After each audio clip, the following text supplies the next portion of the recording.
إن الذين كفروا ويصدون عن سبيل الله والمسجد الحرام الذي جعلناه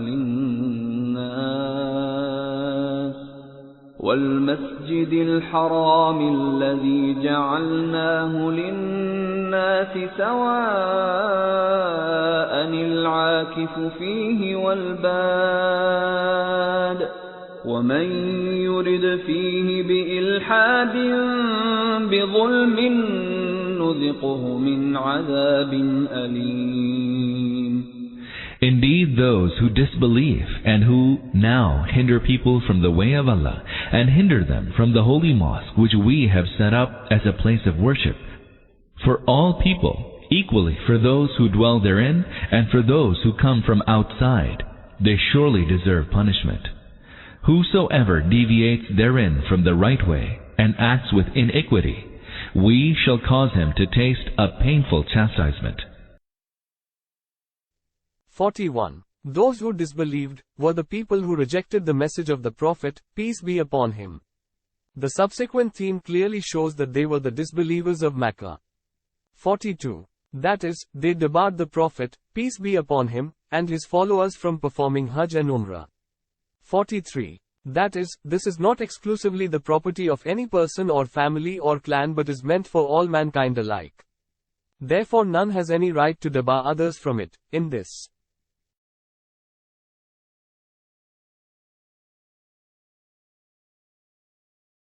In this connection, two questions have arisen among the jurists of Islam's sad face. 1. What is meant by the sacred mosque? Does it mean the mosque itself or includes the whole inviolable place of Mecca? 2. What is meant by equal rights of its dwellers and the outsiders? According to some jurists it means the sacred mosque itself and not the whole of inviolable Mecca. They base this opinion on the apparent wording of the Quran, and say that by equal rights is meant equal rights only in regard to worship in it. They cite a tradition of the Prophet, peace be upon him, to support their opinion. He said, O children of Abd Manaf, those of you who will have authority over the affairs of the people, should not stop anybody from moving round the Kaaba or from offering prayers in it at any time of the day or night. Imam Shafi'i and others who support this view are of the opinion that it is wrong to conclude from this verse that the rights of the dwellers and the outsiders are equal in every respect, but they are equal only in regard to the right of worship and in nothing else, for the people of Mecca owned the lands and the houses of Mecca before Islam and also after it. So much so that during the time of Caliph Umar, the house of Safwan bin Umayyah was actually purchased from him for the purpose of making a prison in Mecca. The others who hold that the sacred mosque refers to the whole of the inviolable place of Mecca derive their authority from verses 196 and 217 of Surah Al-Baqarah. They argue that Hajj is not performed only in the Kaaba, the sacred mosque, but the pilgrim has to visit Mina, Muzdalifah, Arafat, etc. for the performance of Hajj rites. Thus, they hold that equality is not merely in regard to worship in the sacred mosque, but in regard to all other rites in Mecca. As this place has been appointed for Hajj by Allah for all alike, none has any right of ownership in it. Anyone can stay anywhere he likes and none can prohibit him from doing so. They cite many traditions in support of their opinion. 1. Abdullah bin Umar reports that the Prophet, peace be upon him, said, Mecca is the place where travelers have to stay. Therefore its lands cannot be sold nor can anyone charge rent for its houses. 2. According to Ibrahim Nakhai, the Prophet, peace be upon him, said, Mecca has been made an inviolable place by Allah. Therefore selling its land and charging of rent for its houses is unlawful. Mujahid has also reported a tradition almost in similar words. 3. Al-Qamah says, during the time of the Prophet, peace be upon him, and of the first three caliphs, the lands of Mecca were regarded as common property and one could live there or allow others to live therein. 4. Abdullah bin Umar says, Caliph Umar had ordered that no resident of Mecca should close the door of his house during the Hajj season. According to Mujahid, Caliph Umar had ordered that the people of Mecca should not put doors to enclose their courtyards but keep them open so that anyone who liked might come in and stay there. The same has been related by Ata with the addition that Suhail bin Amra was the only exception to this rule, who was allowed to put a door in his courtyard in order to safeguard his camels in connection with his trade. 5. Abdullah bin Umar also says that the one who receives rent for his house in Mecca fills his belly with fire. 6. Abdullah bin Abbas says that Allah has made the whole of Mecca the sacred mosque where all have equal rights. Therefore the people of Mecca have no right to charge rent. 7. Umar bin Abdul Aziz sent an order to the governor of Mecca to this effect: no rent should be charged for the houses of Mecca because it is unlawful. On the basis of the above traditions, quite a few of the followers of the companions and also Imams Malik, Abu Hanifa, Sufyan Thawri, Ahmad bin Hanbal and Ishaq bin Rahawayh from among the jurists, are of the opinion that it is unlawful to sell a piece of land and to charge rent, at least during the Hajj season, in Mecca. However, the majority of the jurists are of the opinion that people can own houses in Mecca and can sell them as buildings but not as land. In my opinion, this last view seems to be the right one because it conforms with the Quran and the Sunnah and the practice of the rightly guided caliphs. It is obvious that Allah has not made Hajj obligatory for the Muslims of the whole world in order to provide a means of income for the people of Mecca. As Allah has set apart the inviolable place for the benefit of all the believers, that land is not the property of anyone and every pilgrim has the right to stay anywhere he can find room for himself. 44. It does not imply any specific act, but means every act that deviates from righteousness and falls under the definition of iniquity. Though all such acts are sins at all times and places, their commission in the inviolable place makes them all the more heinous, so much so that the commentators are of the opinion that even taking of an unnecessary oath brings it under the same category. Besides common sins, there are certain other things whose commission in the inviolable place brings them under the same category. For instance, it is prohibited to take legal action even against a murderer, etc., who takes shelter within the inviolable place, so much so that he cannot be arrested as long as he retrains therein. This sanctity of the inviolable place is being observed since the time of Prophet Abraham, peace be upon him. The Quran says, whoso even enters it, he becomes safe and secure. Surah Al-Imran, Ayat 97. 2. The consensus of opinion is that there can be no retribution within the inviolable place for the crimes committed outside it. Hadrat Umar, Abdullah bin Umar and Abdullah bin Abbas declared, we will not take any action in it even against the murderer of our fathers. 3. It is unlawful to wage war or shed blood within it. On the second day of the conquest of Mecca, the Prophet, peace be upon him, declared, O people, Allah has made Mecca a sanctuary since the very creation of this world, and it will remain so by Allah's ordinance up to the day of resurrection. Therefore, it is not lawful for any man, who believes in Allah and the day of resurrection, to shed blood here. Then he added, suppose a man legalizes bloodshed here on the basis of the precedent that I waged war here, tell him, Allah made it lawful for his messenger and not for you. It was made lawful for me for a short interval of the day. Then it was again made inviolable as before. 4. It is unlawful to cut naturally growing trees or uproot the grass which has grown there. It is also prohibited to hunt birds and animals within the boundary or to drive them out from the inviolable place for hunting. It is, however, lawful to kill a serpent, a scorpion and other harmful animals and to uproot dry grass and iskir, which is a kind of grass. 5. It is prohibited to pick up anything that has fallen to the ground. In a tradition, reported by Abu Dawood, the Prophet, peace be upon him, prohibited people to pick up anything belonging to a pilgrim that had fallen to the ground.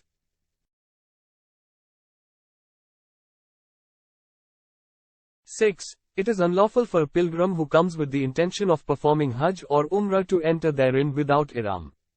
However, there is a divergence of opinion in regard to the entry of others than the pilgrims without ihram. According to Abdullah bin Abbas, no one is allowed to enter therein without ihram in any case, and this has been supported by a saying each of Imam Ahmad and Imam Shafi'i. According to other sayings of Imams Ahmad and Shafi'i, those people who have to visit the inviolable place frequently in connection with trade and business are accepted. Imam Abu Hanifa, however, holds the view that the person who lives within the limits of the appointed miqats can visit Mecca without ihram, but the outsiders cannot enter it without ihram. وَإِذْ بَوَّأْنَا لِإِبْرَاهِيمَ مَكَانَ الْبَيْتِ أَلَّا تُشْرِكْ بِي شَيْئًا وَطَهِّرْ بَيْتِيَ لِلطَّائِفِينَ وَالْقَائِمِينَ وَالرُّكَّعِ السُّجُودِ. Call to mind when we assigned to Abraham, peace be upon him, the site of the house, Kaaba, directing him, "Do not associate aught with me, and keep my house pure for those who walk around it, and for those who stand, and who bow down, and who prostrate themselves in worship." 45. Some commentators opine that the address to Prophet Abraham, peace be upon him, ends with verse 26, and say that the command contained in verse 27 was addressed to the Prophet, peace be upon him, but this opinion does not fit in with the context. For it is obvious that this command was also addressed to Prophet Abraham, peace be upon him, when he had built the Kaaba. Moreover, the command implies that the house of Allah had been built for the worship of one Allah, and there was general permission from the very first day for all worshippers to visit it for performing Hajj. وَأَذِّن فِي النَّاسِ بِالْحَجِّ يَأْتُوكَ رِجَالًا وَعَلَى كُلِّ ضَامِرٍ يَأْتِينَ مِنْ كُلِّ فَجٍّ عَمِيقٍ. And publicly proclaim pilgrimage for all mankind, so that they come to you on foot and mounted on lean camels from every distant point.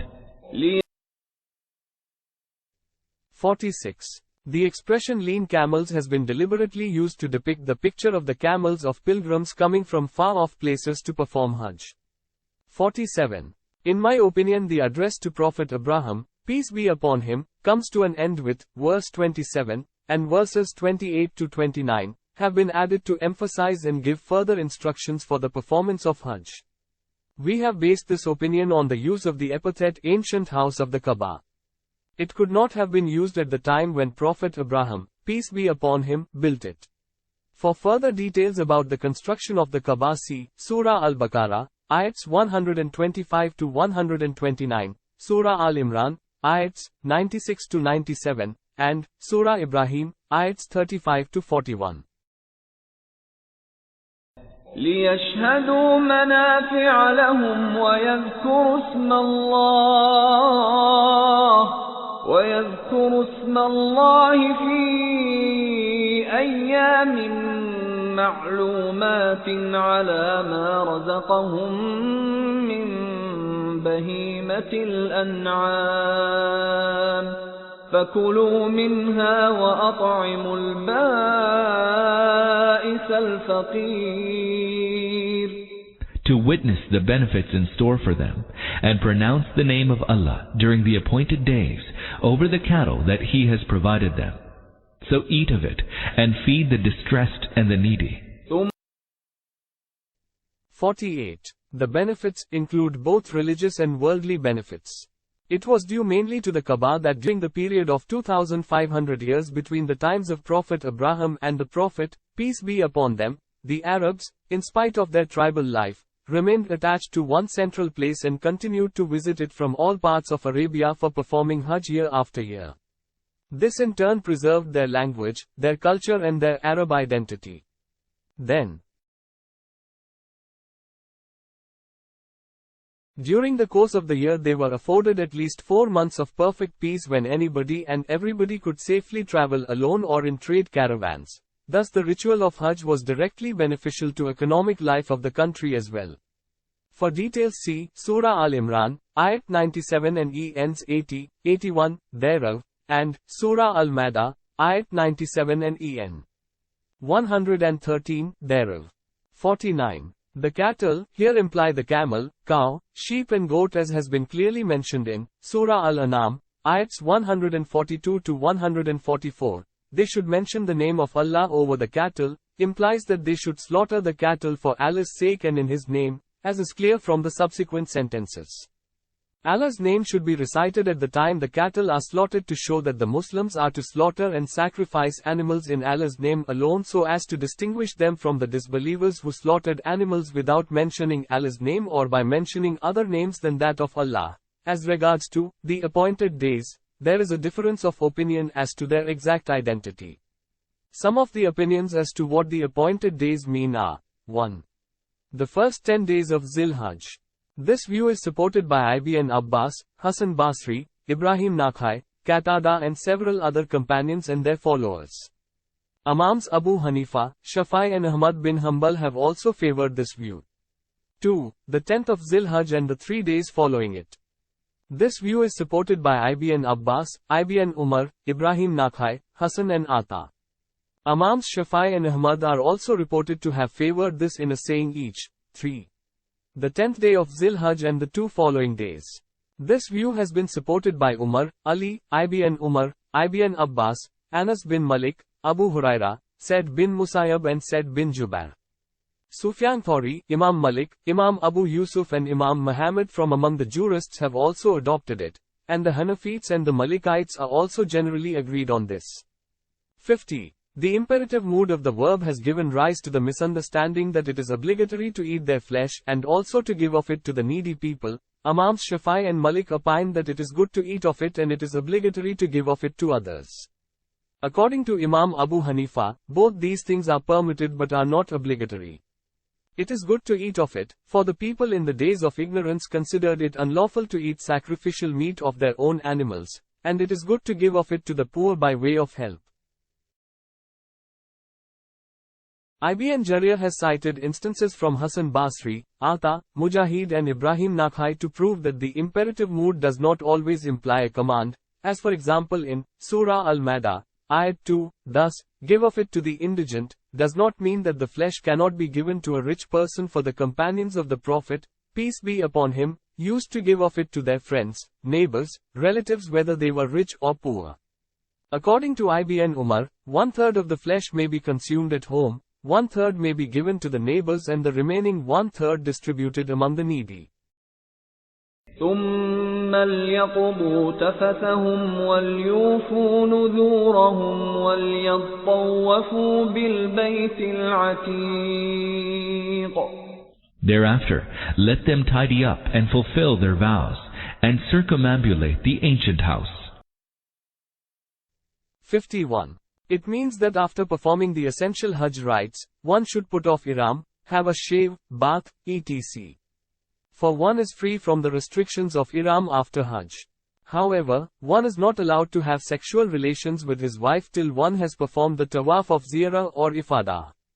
52. That is, the vow one has made for that occasion.